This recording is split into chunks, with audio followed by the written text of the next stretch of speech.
In the heart of the ravaged city, amid the smoldering ruins and the cacophony of distant sirens, I found her. She was unlike anything I had ever seen.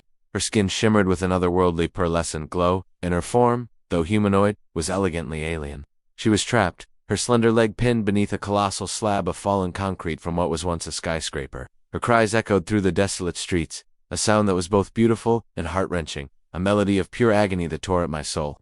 I was just a search and rescue volunteer, overwhelmed by the scale of the disaster that had struck our world without warning. The attack had been swift, devastating, and utterly alien. We were told to look for human survivors, to prioritize our own, but her voice? It was a siren's call I couldn't ignore.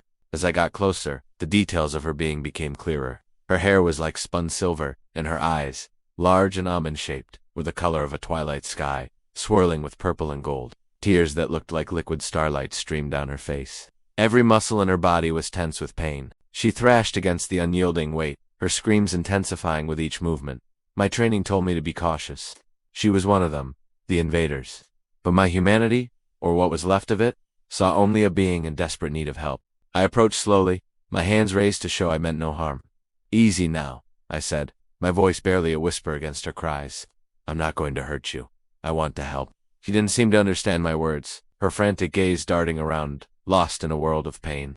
Her screams were piercing, vibrating through the very air around us. I knew I couldn't lift the concrete slab alone. It was several tons at least. My radio was dead, and my team was miles away. I was on my own. I knelt beside her, my mind racing. Dehydration, shock, blood loss.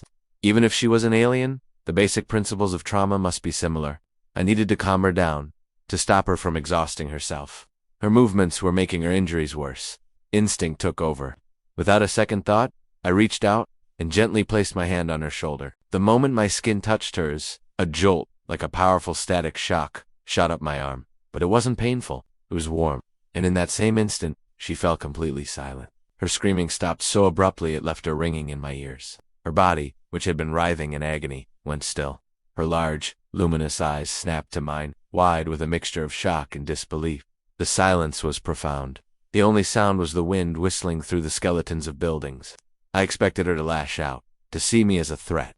Instead, her expression sunk. The terror in her eyes was replaced by a deep, searching curiosity. It felt like she was looking not just at me, but into me, seeing something beyond my dirt-streaked face and tattered uniform. I didn't dare move my hand, afraid the screaming would start again. "Are you okay?" I asked, my voice trembling slightly. She tilted her head, a slow, graceful movement.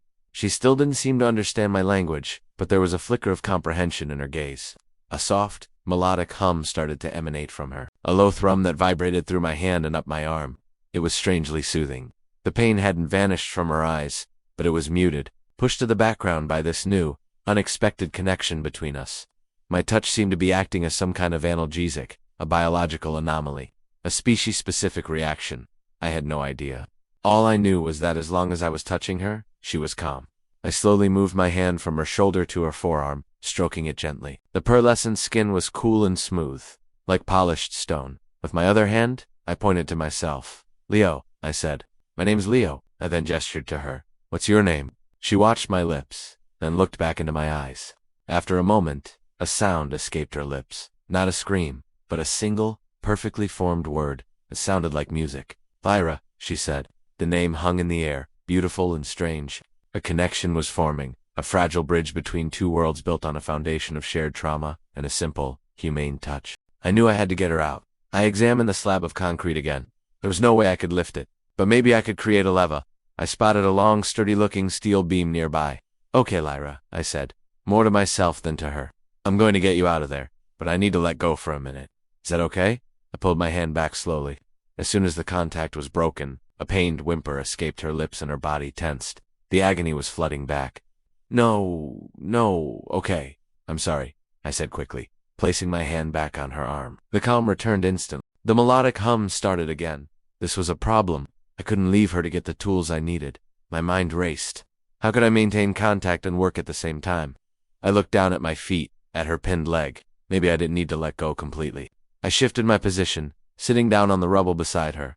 "All right, this is going to be tricky," I murmured. I carefully draped my arm over her shoulders, ensuring my hand rested firmly on her far shoulder. This freed up my other hand. It was awkward, but it worked. She remained quiet, her luminous eyes tracking my every move. I could feel the gentle rise and fall of her breathing, the low hum vibrating through my own body. It was an intimate and surreal position to be in with a being who, just hours ago, was part of an invading force. With my free hand, I slowly began to clear the smaller pieces of debris around the main slab. It was slow, painstaking work. Every rock I moved felt like a monumental effort, but with every piece I cleared, I felt a growing sense of hope. Lyra remained perfectly still, her trust in me apparently absolute. She watched me work, her head resting against my side. In this moment of shared vulnerability, the lines between human and alien, victim and aggressor, blurred into nothing.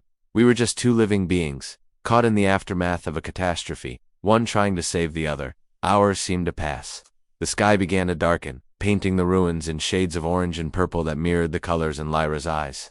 My muscles ached, and my throat was parched, but I couldn't stop. I had finally cleared enough space to try and position the steel beam as a lever.